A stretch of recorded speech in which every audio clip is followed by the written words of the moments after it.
नमस्कार, स्वागत है आपका हमारा उत्तराखंड में और मैं हूं आपके साथ दुर्गेश पांडे। बुलेटिन की शुरुआत करेंगे इस वक्त की बड़ी खबर से। इस वक्त की बड़ी खबर, उत्तराखंड में भारी बारिश का अलर्ट। 48 घंटे के लिए मौसम विभाग ने जारी किया अलर्ट। मैदान से लेकर पहाड़ तक भारी बारिश के आसार।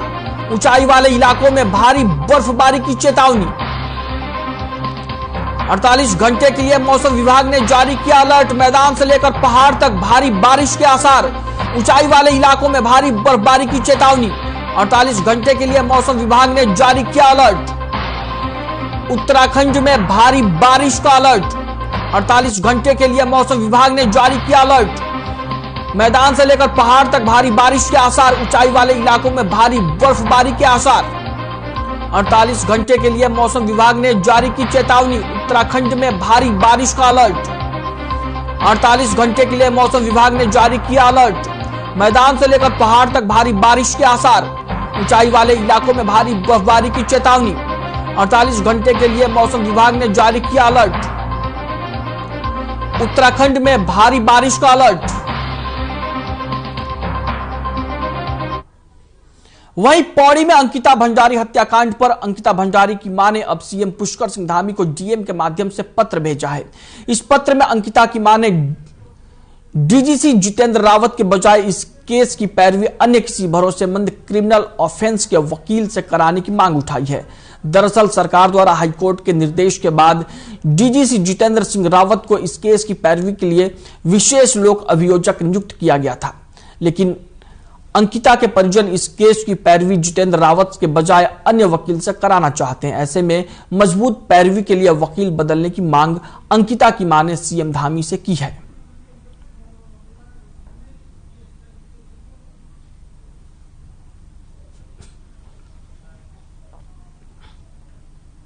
जो जितेंद्र रावत है उनसे हम सहमत नहीं है, क्योंकि सरकार ने हमें पूछा भी नहीं और हमारे बिना अनुमति के मतलब उन्होंने जितेंद्र रावत को रख दिया। तो मैंने डीएम साहब से कहा कि मतलब हमारी सहमति से मतलब हम अपनी सहमति से एडवोकेट रखेंगे। तो उन्होंने हमें आश्वासन दिया कि हम धामी जी से मतलब इस बारे में बात करेंगे, आप मतलब चिंता मत करो, हमें मतलब एडवोकेट मतलब हमारी मर्जी से मिल जाएगा।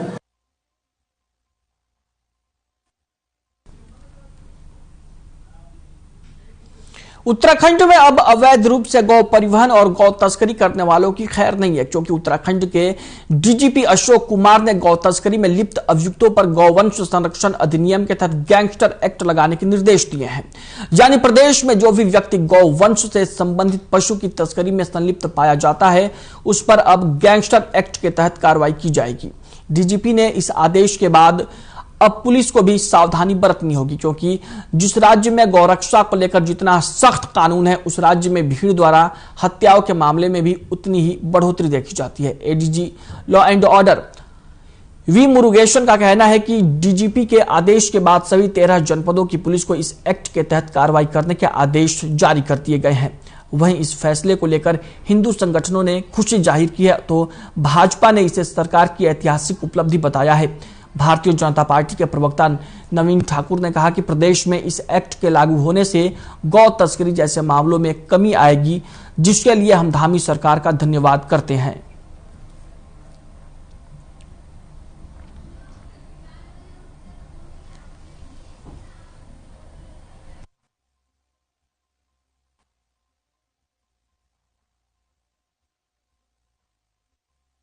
जो गैंग बन के गो हत्याएं करके करते हैं, जो उनके खिलाफ हमारी सभी डिस्ट्रिक्ट पुलिस को डीजीपी साहब की तरफ से इंस्ट्रक्शंस है कि उनको गैंगस्टर एक्ट के तहत हमारे कार्रवाई की जाएगी।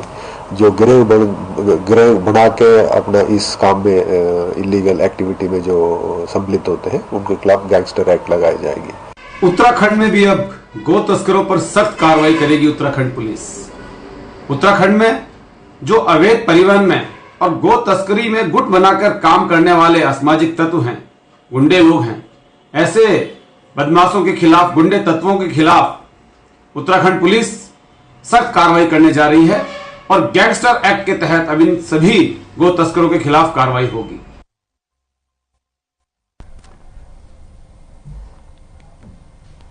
खबर लक्सर से है, जहां खानपुर विकास खंड के शेरपुर बेला गांव में लक्सर उप जिलाधिकारी गोपाल राम बिनवाल द्वारा चौपाल कार्यक्रम का आयोजन किया गया। इस कार्यक्रम में शेरपुर बेला गांव के लोग अपनी शिकायत लेकर पहुंचे। चौपाल में बतौर मुख्य अतिथि शिरकत कर रहे उप जिलाधिकारी ने लोगों की समस्याएं सुनी, जबकि कुछ शिकायतों को मौके पर ही खत्म किया गया, जबकि काफी शिकायतें जैसे विकलांग सर्टिफिकेट और पेंशन के साथ भूमि पैमाइश और जल निकासी की शिकायतें आई।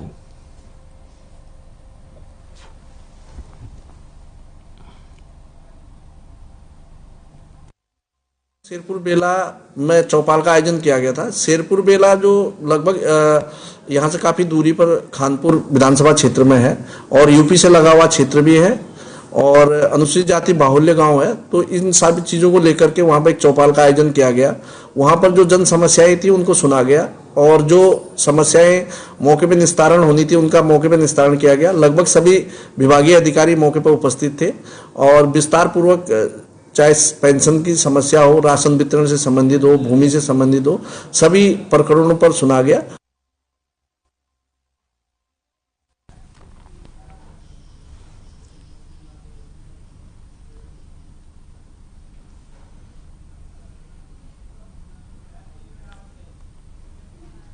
वहीं विकासनगर तहसील के तहत ईस्ट हॉपटाउन में एनएच विभाग के देहरादून बल्लूपुर से कुलहाल तक बनाए जाने वाले राष्ट्रीय राजमार्ग पर पड़ने वाली भूमि के अधिग्रहण की कार्रवाई की, जिसमें 28 जनवरी को एनएच विभाग 2 जेसीबी मशीनें लेकर पूरे प्रशासनिक अमले के साथ ईस्ट हॉपटाउन के आईटीआई चौक पहुंचे और एक तरफा ध्वस्तीकरण की कार्रवाई करने लगे, जिसमें ज्यादातर बाउंड्री वॉल और उनके गेट को तोड़ा गया और भूमि पर की गई खेती को नष्ट किया गया।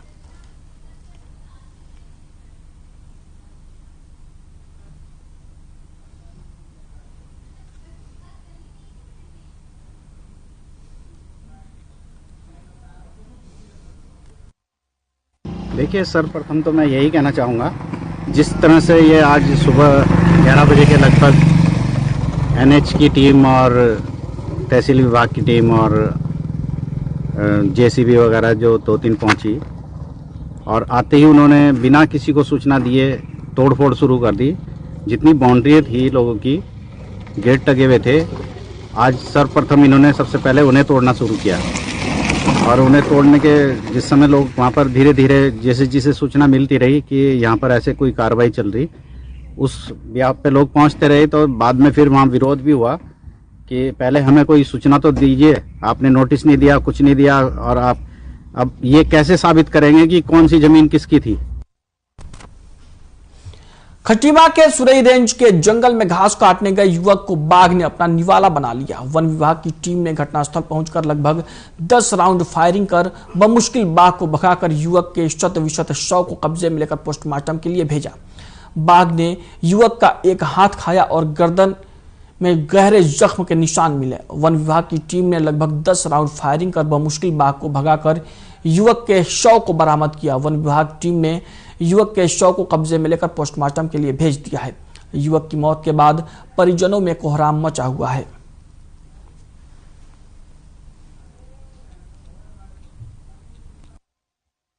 सुरई रेंज की स्टाफ को सूचना प्राप्त हुई कि वन क्षेत्र में किसी व्यक्ति पे बाघ द्वारा हमला कर दिया गया है। सूचना पर त्वरित कार्रवाई करते हुए सुरई रेंज का स्टाफ मौके पर पहुंचा तो ज्ञात हुआ कि एक स्थानीय व्यक्ति जिसका नाम केवल सिंह बताया जा रहा है, ग्राम हल्दीघेरा मझौरा का रहने वाला, अपने 2 साथियों के साथ वन क्षेत्र में घास लेने के लिए आया हुआ था, जिस क्षण उस पर बाघ के द्वारा हमला किया गया। ये अपने घर के लिए, छप्पर के लिए जो घास काटने गया हुआ था छप्पर के लिए, और इसके साथ 2 जने अन्य थे, तो ये इसके बाघ ने हमला कर दिया, जो कि ये जान नहीं बचा पाया अपनी और इसको मार दिया बाघ ने।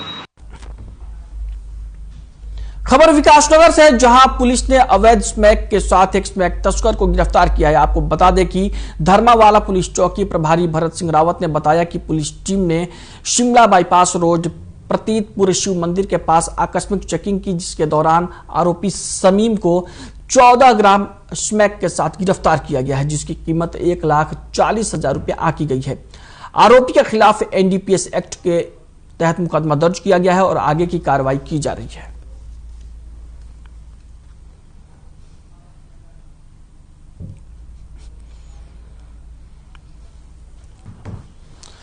चंपावत के टनकपुर कोतवाली क्षेत्र के अंतर्गत आने वाले सैलानी गोट में बीती शाम रेलवे लाइन की पुलिया के नीचे संदिग्ध परिस्थितियों में एक महिला का शव मिला।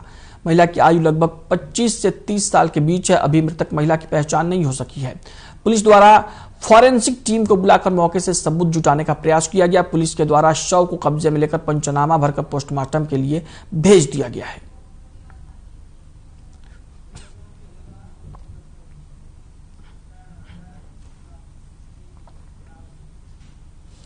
सीएम पुष्कर सिंह धामी ने बड़ा फैसला लेते हुए पटवारी भर्ती के बाद अब एई और जेई की परीक्षा की भी जांच कराने के आदेश दे दिए हैं। सीएम पुष्कर सिंह धामी ने साफ कहा कि इस मामले में मेरे पास शिकायत आई थी, जिसके बाद मैंने इसकी जांच के आदेश दिए हैं। सीएम धामी के अनुसार आगामी कैबिनेट में हमारी सरकार सख्त नकल विरोधी कानून लाने जा रही है। सीएम के अनुसार हमारी कोशिश है कि एक बार पूरी सफाई हो जाए, जिसके बाद तमाम नकल करने वालों और नकल कराने वालों को सबक मिल जाए।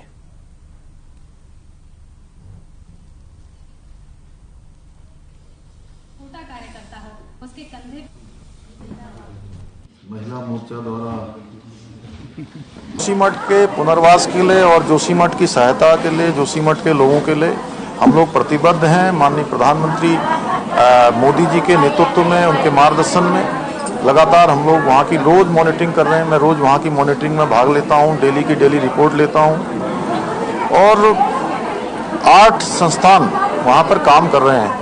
उन 8 संस्थानों की रिपोर्ट बन रही है, कुछ एक की आ भी गई है। एक भाव है, कोई दूर से भी आता है, मैंने देखा है, चाहे कितना भी छोटा कार्यकर्ता हो, उसके कंधे। महिला मोर्चा द्वारा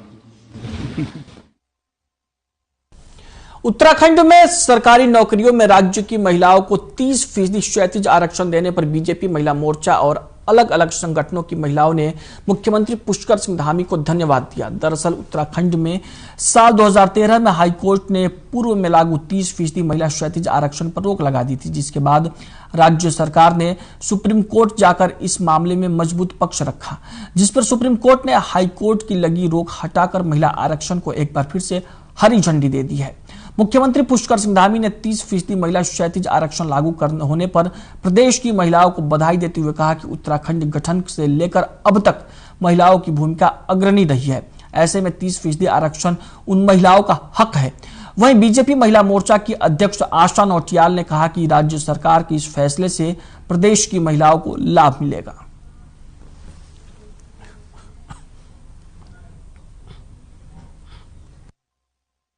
कठिनाइयों में अपना जीवन व्यतीत करती हैं और काफ़ी संघर्ष उनके जीवन में है, क्योंकि अन्य स्थानों से हमारे यहाँ का जीवन मातृशक्ति के लिए बहुत कठिन जीवन है। इसलिए पहले से जो हमारा यहाँ पर आरक्षण चल रहा था, उस आरक्षण को बीच में रोक लगी थी माननीय न्यायालय में और हम सुप्रीम कोर्ट में गए। सुप्रीम कोर्ट ने उस पर स्टे दिया।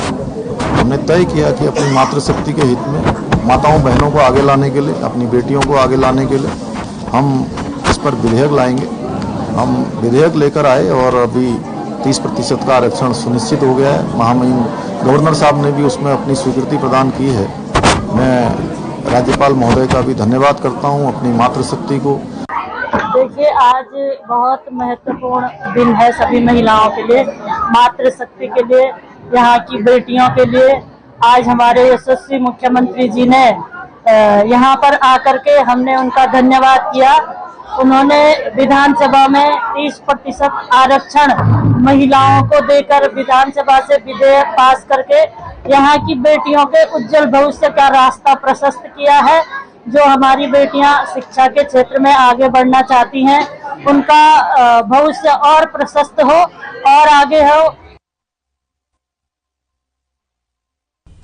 वहीं उत्तराखंड में खेल और खिलाड़ियों को प्रोत्साहन देने के लिए राज्य सरकार अंतर्राष्ट्रीय स्पर्धाओं में पदक जीतने वाले खिलाड़ियों को 4% आरक्षण देने की तैयारी कर रही है, जिसके लिए कार्मिक विभाग और न्याय विभाग की हरी झंडी भी मिल चुकी है।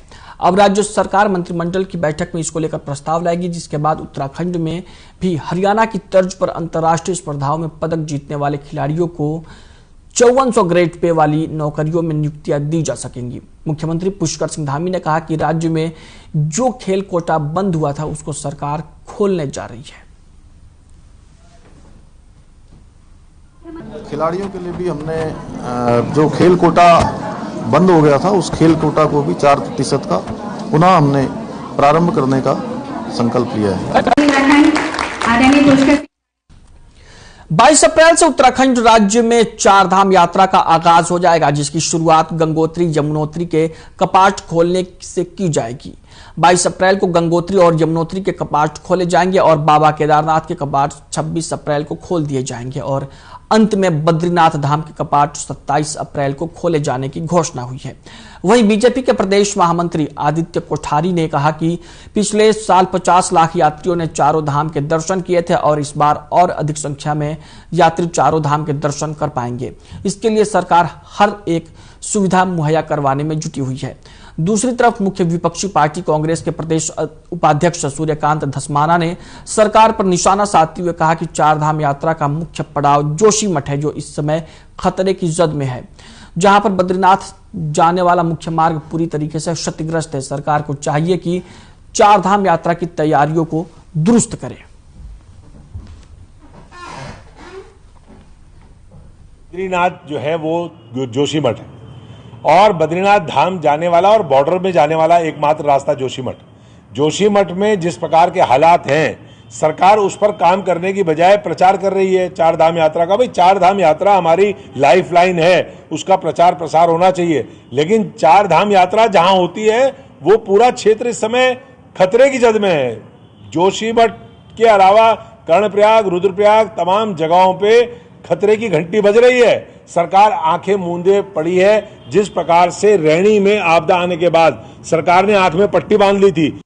अभी वैश्विक महामारी कोविड के बाद विगत वर्ष भी 50 लाख से अधिक श्रद्धालु चारों धामों की यात्रा की है और इस वर्ष भी हमें उम्मीद है, हम ऐसी अपेक्षा करते हैं कि पिछली बार से, विगत वर्ष से भी अधिक संख्या में श्रद्धालु जो है चारों धामों की यात्रा करने के लिए आएंगे। अभी जो ये 3-1 महीने का जो समय है, इसमें सरकार पूरी तरह से यात्रा की तैयारी के लिए लगी हुई है, जुटी हुई है।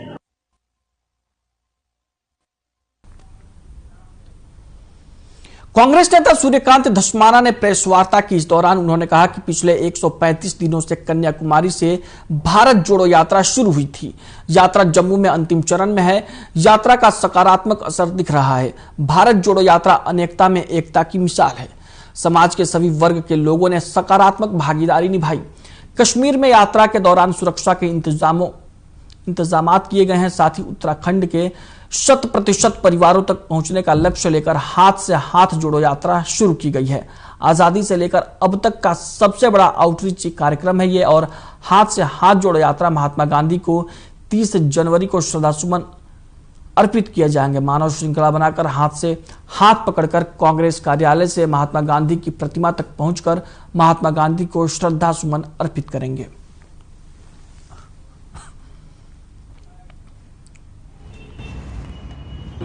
गेटवे टू बद्रीनाथ जो है वो जोशीमठ है और बद्रीनाथ धाम जाने वाला और बॉर्डर में जाने वाला एकमात्र रास्ता जोशीमठ में जिस प्रकार के हालात हैं, सरकार उस पर काम करने की बजाय प्रचार कर रही है चार धाम यात्रा का। भाई चार धाम यात्रा हमारी लाइफ लाइन है, उसका प्रचार प्रसार होना चाहिए, लेकिन चार धाम यात्रा जहां होती है वो पूरा क्षेत्र इस समय खतरे की जद में है। जोशीमठ के अलावा कर्णप्रयाग, रुद्रप्रयाग तमाम जगहों पे खतरे की घंटी बज रही है। रामचरितमानस पर स्वामी प्रसाद मौर्य के विवादित बयान के बाद जिले में पूरे देश में स्वामी प्रसाद मौर्य का विरोध शुरू हो गया था। इसी कड़ी में साधु संतों ने भी स्वामी प्रसाद मौर्य के बयान पर सख्त आपत्ति जताई थी, मगर इसके बावजूद भी स्वामी प्रसाद मौर्य ने ट्विटर पर साधु संतों पर अमर्यादित टिप्पणी की है। स्वामी प्रसाद मौर्य ने कहा कि मेरे बयान का विरोध करने वाले संतों, महंतों, धर्माचार्य और जाति विशेष लोगों को क्या कहा जाए, महाशैतान या जल्लाद। इस बयान के बाद निरंजनी अखाड़े के आचार्य महामंडलेश्वर कैलाशानंद गिरी ने स्वामी प्रसाद मौर्य को हिदायत देते हुए कहा कि साधु संतों से माफी मांग लो, नहीं तो हमारे नागा सन्यासी आपको ठीक कर देंगे।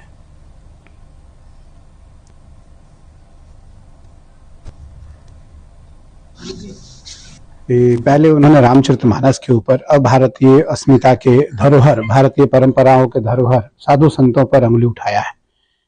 निसंदेह उनकी बुद्धि जो है वो विक्षिप्त हो गई है, और मैं आचार्य होने के नाते मैं उन्हें एक सीख देना चाहूंगा कि स्वामी प्रसाद जी, आप जिस प्रकार से आज भारत के ऊपर कुठाराघात कर रहे हैं, या तो आप अन्य धर्म के लोगों से प्रेरित हैं, या तो आपको बहुत बड़ी कोई लालच दे दी गई है, बहुत बड़ी लालच दे दी गई है।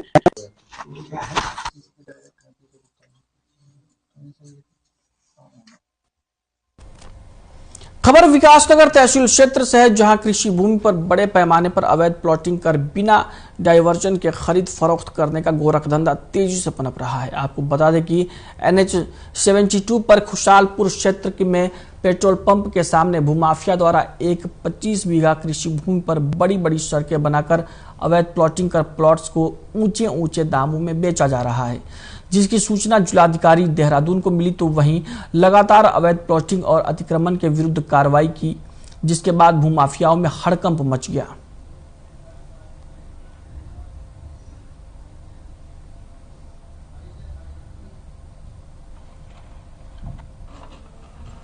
ये जो विकासनगर क्षेत्र में अवैध रूप से जो प्लॉटिंग वगैरह का कार्य किया जा रहा था कई लोगों के द्वारा, तो उसकी कई रिपोर्ट्स यहाँ से बन के गई हुई थी, और उसी के क्रम में MDDA के द्वारा जो इलीगल प्लॉटिंग है उसमें कुछ आदेश पारित किए गए हैं। तो उसी के क्रम में ध्वस्तीकरण की कार्रवाई आज अमल में लाई गई है, और आगे भी जो अन्य जो प्रकरण है उनमें जल्दी ये कार्रवाई सुनिश्चित है।